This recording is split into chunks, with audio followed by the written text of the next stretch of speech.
रीवा सतना रेलखंड पर चल रहे निर्माण कार्य के कारण यात्रियों को हाल के दिनों में कई परेशानियों का सामना करना पड़ रहा है। इस रेलखंड के तुर्की से बगहाई के बीच नवीनीकरण कार्य के कारण रीवा से आने और जाने वाली ट्रेनों का परिचालन प्रभावित हो रहा है। इस कार्य का असर विशेष रूप से यात्रियों पर देखने को मिल रहा है, क्योंकि उनके सफर में देरी और अनिश्चितता बनी हुई है।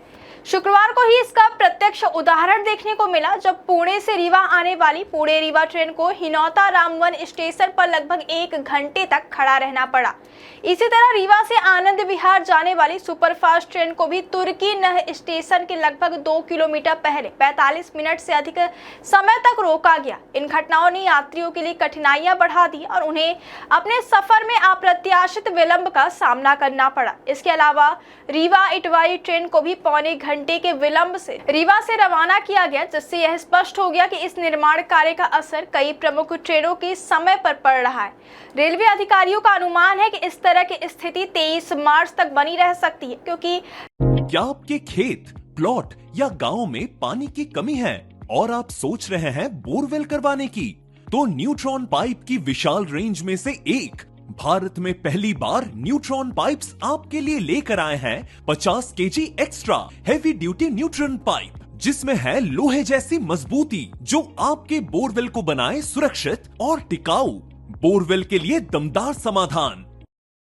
बोरवेल हो या एग्रीकल्चर, न्यूट्रॉन पाइप्स करते हैं हर जरूरत को पूरा। किसान से लेकर इंजीनियर तक हर किसी का भरोसा, मजबूती, टिकाऊपन और विश्वसनीयता का सिर्फ एक ही नाम, न्यूट्रॉन पाइप्स।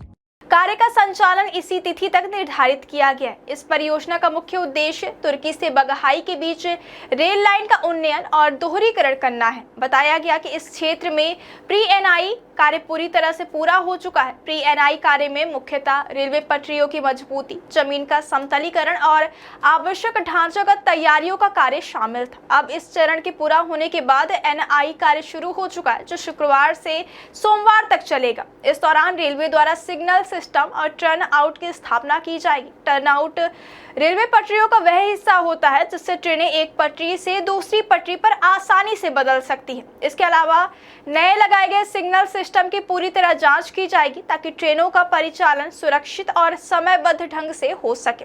रेलवे अधिकारियों के मुताबिक यह कार्य केवल निर्माण तक सीमित नहीं है, बल्कि यह सुनिश्चित करना भी आवश्यक है कि नए सिग्नल और टर्न आउट सिस्टम पूरी तरह से सुरक्षित और प्रभावी रूप से काम कर रहे हों। इसके लिए परीक्षण और निरीक्षण की प्रक्रिया अनिवार्य है। इसके बाद ही 23 मार्च को तुर्की बगहाई रेल लाइन का CRS commissioner of rail safety निरीक्षण किया जाएगा।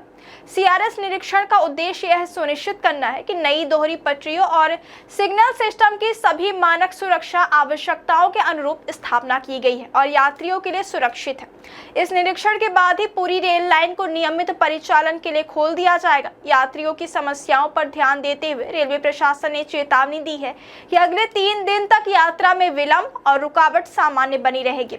रेलवे स्टाफ लगातार यात्रियों को जानकारी दे रहा है और आवश्यक मार्गदर्शन प्रदान कर रहा है। वहीं यात्रियों से भी यह अपेक्षा की जा रही है कि वे अपने सफर में अतिरिक्त समय की योजना बनाएं और संभावित विलंब को ध्यान में रखते हुए यात्रा करें। रेलवे अधिकारियों का कहना है कि निर्माण कार्य यात्रियों के लिए अस्थायी असुविधा पैदा कर सकता है, लेकिन इसके पूरा होने के बाद रेल यात्रा और अधिक सुविधाजनक और सुरक्षित हो जाएगी। इस परियोजना के महत्व को देखते हुए यह स्पष्ट हो जाता है कि रीवा सतना रेलखंड पर यह एएनआई कार्य न केवल ट्रेनों की समयबद्धता में सुधार करेगा, बल्कि भविष्य में यहां और अधिक यातायात क्षमता सुनिश्चित करेगा। दोहरीकरण के बाद इस मार्ग पर अधिक ट्रेनें संचालित की जा सकेंगी और समय पर ट्रेनें पहुंच सकेंगी। इसके अलावा नए सिग्नल सिस्टम और टर्न आउट से दुर्घटनाओं की संभावना कम होगी और यात्रियों को अधिक सुरक्षित सफर मिलेगा। रेलवे प्रशासन का यह भी कहना है कि इस कार्य के पूरा होने के बाद रीवा से सतना और आगे के मार्ग पर यात्रा करने वाले यात्रियों को पहले से अधिक सुविधा और सहजता का अनुभव होगा।